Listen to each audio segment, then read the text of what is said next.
Hello everyone, my name is Baron and this is the booktube channel, The Book Baron. I am, in fact, the aforementioned Baron.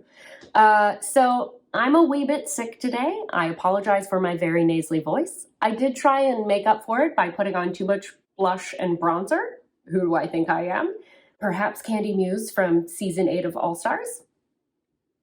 Maybe. All that to say, I'm feeling a little sick, I'm feeling a little sassy, so I decided to talk about some books that I recently DNF'd. I'm trying to get better about DNFing books, especially when I'm figuring out that they don't work for me. I'm trying to pick up on those patterns, figure out what I like and don't like, so I can waste less of my time on books that are just going to be mediocre or not work for me, and spend a lot more time on my 400 book TBR that is floating around in the ether. So I want to preface all of this by saying, I don't think any of these books are inherently bad. I think this is a me issue. Like, I'm the drama. I've identified certain things that I don't like about these books. If these things bother you, don't read these books. But if I talk about these books and you're like, you know what, Baron, you're sick. You clearly don't know what you're talking about. Pick them up and read them. The first book that I have that I've recently DNF'd is unfortunately a more recent release. Funny enough, it's called Love Me Today.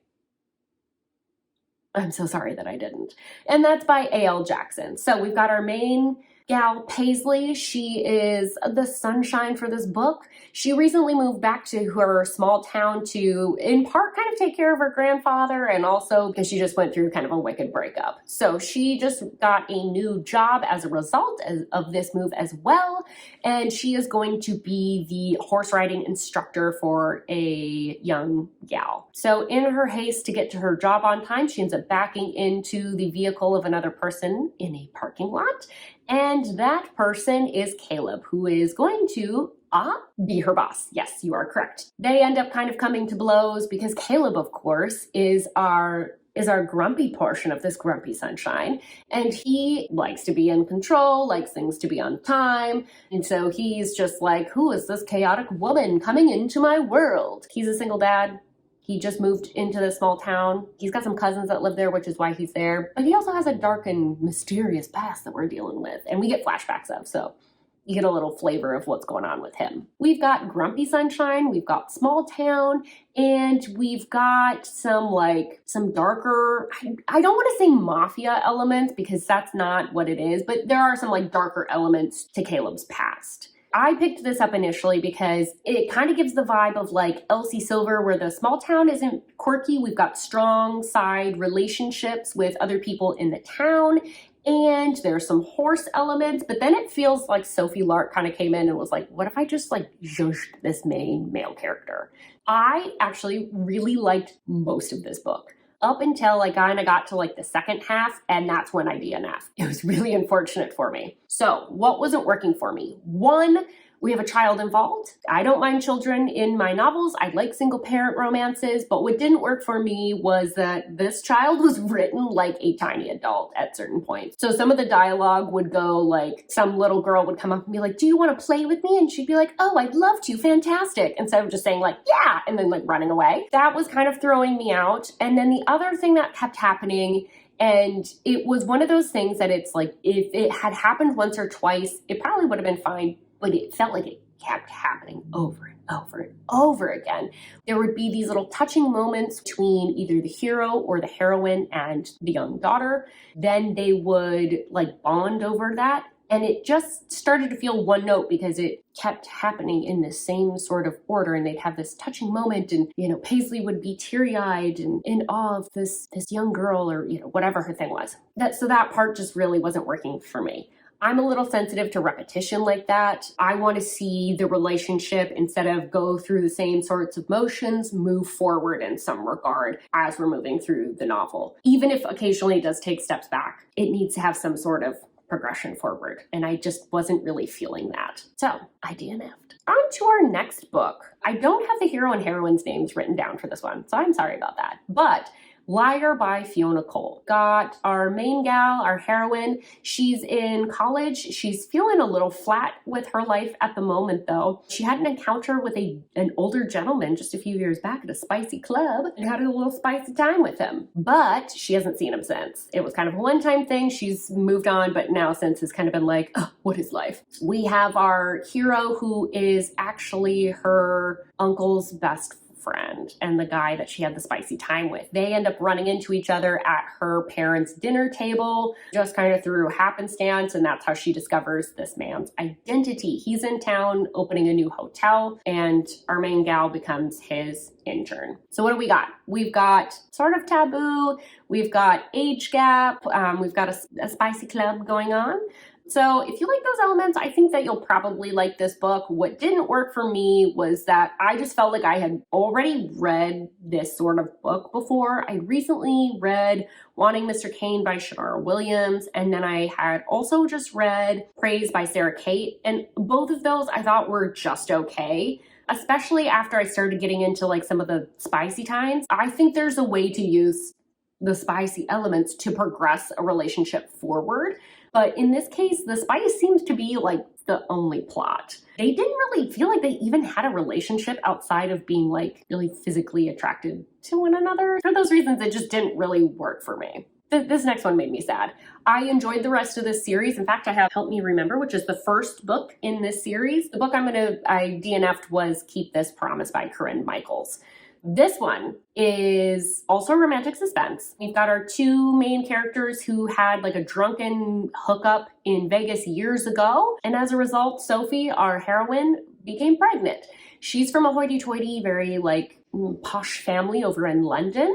As a result, she sort of kind of was forced. Her best friend sort of volunteered to marry her. He's also from this world. But unfortunately, at the very opening of this book, we find out that this best friend / husband is now dying. There's some dark things going on because of things in my past.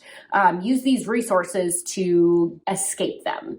So she ends up escaping to the United States and into the arms of our hero, Holden. So things kind of progress from there. So we've got sort of second chance romance. We've got small town, single parent, and we've got some romantic suspense. What was not working for me? The biggest thing was that I just felt no chemistry between these characters. The relationship building was happening like off page almost entirely. They would reference how they like kept having breakfast together as a family, but then like we wouldn't get to see those interactions. The hero was so excited, didn't even want a DNA test, was just like, this is my daughter because it looks like my sister. So that was like kind of jarring to read. I was like, I don't know many dudes that would react that way. I was like, that's odd. The other thing was that some of the suspense elements that were being introduced early in the book were way over the top. So instead of the best friend husband who was passing away telling Holden that his, one night stand hookup lady is coming his way, he sent like statues and said like the eagle will be landing type of message. He also didn't tell Sophie what was happening. And so she just like was skipping around all these different planes, changing direction constantly, and then ended up there. And they sort of figured out that they had hooked up and this was his kid. But then from that point on, they were just like, and now we're a family unit and we do everything together. It was a little odd. There was no buildup of any chemistry. It was just instant, we're together. And that's that. It just didn't work. All right.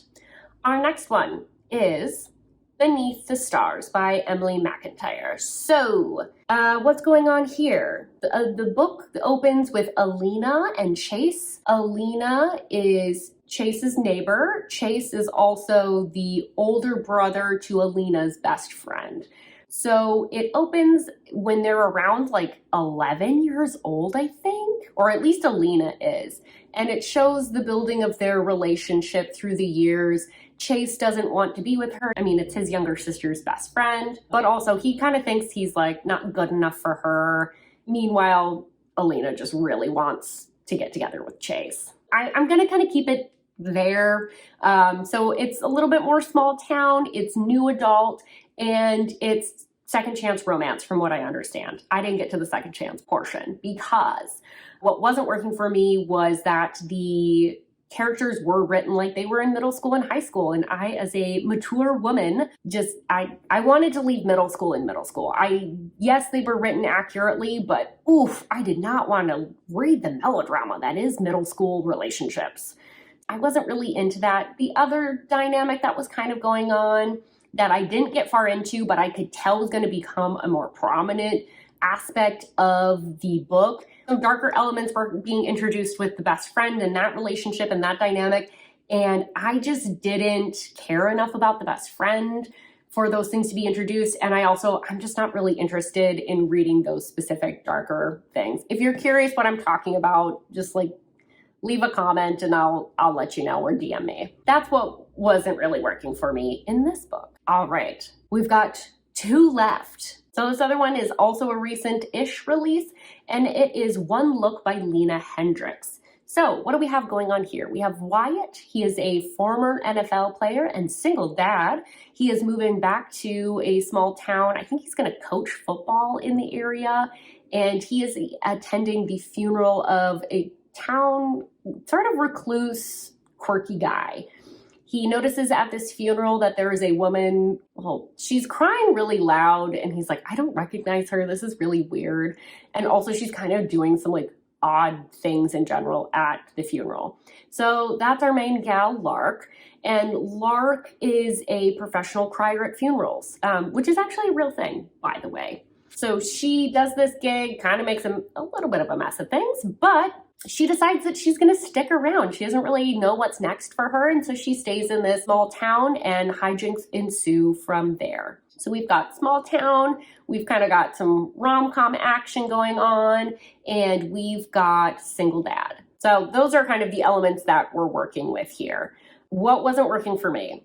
I hate quirky small towns, like so much.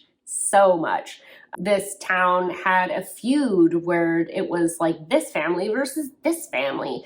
And the main gal's job was a crier at a funeral. Again, I know that that's a real thing, but she also, instead of looking for more work, she stuck around in this small town. Like, that didn't make sense to me. I was like, I don't buy that you would stay there. There's also a woman named Tootie. Like, what? I hated that. I hated that so much. So it's just the overtop quirkiness that wasn't really working for me at all. And that's just not something that works for me in small town romances, especially. That said, I think if you're a fan of Megan Quinn's like quirky small town stuff, I think you'd actually really like this. All right. The last one is actually the most popular one out of this entire list. It's The Stopover by T.L. Swan. So what's going on here? We've got Emily. She's our main gal. She gets upgraded on a flight, and she ends up sitting next to Jameson, who is our main male character. They end up having a one-night stand through kind of a series of events. They don't see each other for a while, but Jameson and Emily end up coming back in touch because Emily gets a job at Jameson's company. So what do we have going on here? We've kind of got like a billionaire romance. We've got office romance. What wasn't working for me? It was the melodrama. The melodrama was not working for me. There was this push-pull dynamic that I think a lot of people will see as angst and enjoy.